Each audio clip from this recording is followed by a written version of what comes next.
घोड़ी चारों कोने आग लगा दी, फूंक दियो जस होली, होली की तरह जला दिया। ये तेरी हड्डियां चट चट करके जल गई, ये केश घास की तरह जल गए, सब कुछ खत्म हो गया। जहां से आया था वैसे ही चला गया। आए हैं सो जाएंगे राजा रंग फकीर, एक सिंहासन चढ़ी चला और एक बंधा जंजीर। सियावर राम जय जय राम, मेरे प्रभु राम जय जय राम। बोलो भागवत भगवान की जय, जय जय श्री राधे, जय जय श्री राधे, जय जय श्री राधे। तो बंधु ऐसा सुंदर ज्ञान दिया, और जब सुंदर ज्ञान प्राप्त हुआ, जब नवधा भक्ति जीव को मिल जाती है तो जीव उसके बाद पानी बन जाता है। आज मैया पानी बन गई। कौन? जीव होती है। पानी के रूप में कपिल भगवान ने आचमन किया और गंगा सागर के बीच में चले गए। अभी अभी ये जवान जी आए हैं गंगा सागर की यात्रा करके। इतना सुंदर सौभाग्य है कि ऐसी यात्रा के बाद आते ही श्री भागवत की कथा में जल के बीच में दूर टापू है, वहां गंगा सागर, वहां जीव जाते हैं। आज भी मकर संक्रांति को बड़ा मेला लगता है कपिल भगवान के दर्शन करने के लिए। ये स्त्री रूप में, जल रूप में परिणित हो गई मां देवहूति, और वहां टापू के रूप में बीच में कपिल भगवान का आश्रम आज भी, और ये नदी सिद्धिदा नाम से विख्यात हो गई।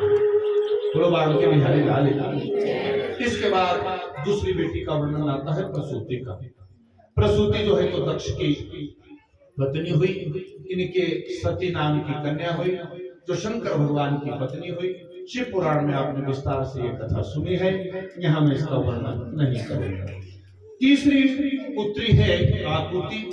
ये प्रजापति रुचि के साथ इनका विवाह हुआ, और साक्षात यज्ञ नारायण भगवान के रूप में इनके घर में प्राकट्य हुआ। यज्ञ नारायण भगवान का सदक्षिणा जुड़वा पैदा हुए, पति और पत्नी के रूप में। दक्षिणा पत्नी है यज्ञ नारायण भगवान की। बिना दक्षिणा के कोई यज्ञ पूर्ण नहीं होता।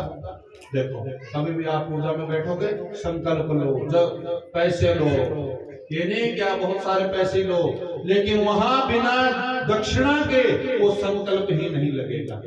ऐसा नहीं सोचना कि पता नहीं पंडित जी ने खाने पीने के तांते बनाए हुए। यह है भागवत का वाक्य, सदक्षिणा। यज्ञ नारायण भगवान की पत्नी है ये दक्षिणा। आप कुछ भी रखो, उस संकल्प में कुछ रखना पड़ता है द्रव्य, फिर आपका संकल्प होगा, फिर आपका वो पूजा पाठ जब तक पूरा होता है। अब आती है पुत्रों की बात। एक है उत्तानपाद, एक है प्रियव्रत। तो उत्तानपाद जो है तो उनके दो पत्नियां हैं, एक का नाम है सुरुचि, एक का नाम है सुनीति।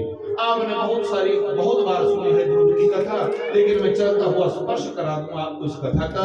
ये जो उत्तानपाद है, उत्तानपाद का अर्थ होता है उल्टे है पांव जिसके। हम सब उत्तानपाद है। ये जीव गर्भ में उल्टा लटका होता है, इसीलिए जीव को उत्तानपाद कहा। इस उल्टे जीव की दो पत्नियां होती है, एक रुचि और एक सुरुचि और एक सुनीति। सुरुचि का मतलब होता है जिसकी रुचि अपने में है, अपना सजना संवरना, बाकी और उसे कोई लेना। और सुनीति का मतलब होता है जो अच्छी नीति पर चलता है।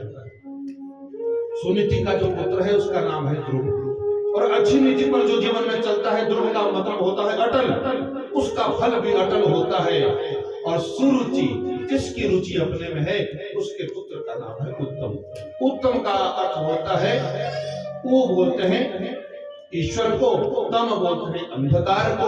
भगवान के नाम का जहां अंधकार है उसी का नाम उत्तम है। राजा उत्तानपाद महाराज जी बैठे हैं अपने दरबार में, सुरुचि वहां उनके पास में है।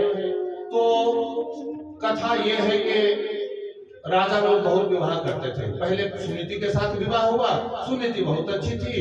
एक बार दूर देश में चले गए, वहां एक राजा की कन्या को देखा, वो उनको अच्छी लग गई और सीधा प्रस्ताव रख लिया, उसका विवाह हो गया। और विवाह करने के बाद गंधर्व विधि से विवाह किया और उसको लेके आ गए। उसने कहा, अब सुंदर थी ना, तब जो बांकी होती है स्त्री और दूर से आई है, अब उसको ईर्ष्या होने लगी सुनीति से। देखो, या तो इसी को अपने पास रखो या मुझे ही रखो। राजा फंस गए। राजा ने कहा ना ना, मैं इसी को भगा देता हूं, तुम रह जा मेरे पास में। तो सुनीति को त्याग दिया। त्यागने का मतलब है अपने महल से दूर कर दिया। थोड़ी दूर जो है तो कुटिया में वो रहती है। अब ध्रुव के साथ सुनीति है, सुरुचि उत्तम के साथ है। एक दिन दोनों बालक खेलते हुए गोदी में बैठ गए। माता ने उठा दिया, बेटा उठ जा, तू सुनीति का पुत्र है, तू इस गोदी में नहीं बैठ सकता। और यदि यहाँ तुझे बैठना है ना तो जंगल में जा, तप कर, भगवान जी से वरदान मांग, और भगवान जी से ऐसा मांगना कि मेरा जन्म जो है तो सुरुचि के गर्भ से हो। यदि तुम्हें इस गद्दी पर बैठना है तो मेरे गर्भ से आना पड़ेगा। बालक रोता हुआ चला गया माँ के पास, रोने लगा बालक। सुनीति कहती, अच्छा कहा तेरी माँ ने, आज की माँ होती तो लड़ाई करती, झगड़ा करती, लेकिन अच्छी शिक्षा दी ना। ठीक कहा बेटा, यदि जंगल में जाना ही है, तब करना ही है, तो अपनी भी माता की गोद मत मांगना, भगवान की गोदी मांगना। और जो भगवान की गोदी में बैठ जाता है ना, उसको फिर किसी की गोदी की आवश्यकता नहीं होती। माँ ने उसको टीका ज्ञान दिया। देखो, शास्त्र कहते हैं दुष्शीलो मातृ दोषे। यदि आपका बच्चा दुष्शील बन जाए ना तो समझना माता का कसूर है। दुष्शीलो मातृ दोषे, पितृदोषे मूर्खता। और आपका बच्चा मूर्ख है तो पिताजी का दोष है, संस्कार नहीं दिए अच्छे। कार्बन वंश दोषे, और कंजूस है ना तब किसका दोष है? तब समझना के पीछे खानदानी दोष है चला हुआ, कंजूसी। कार्बन वंश दोष है।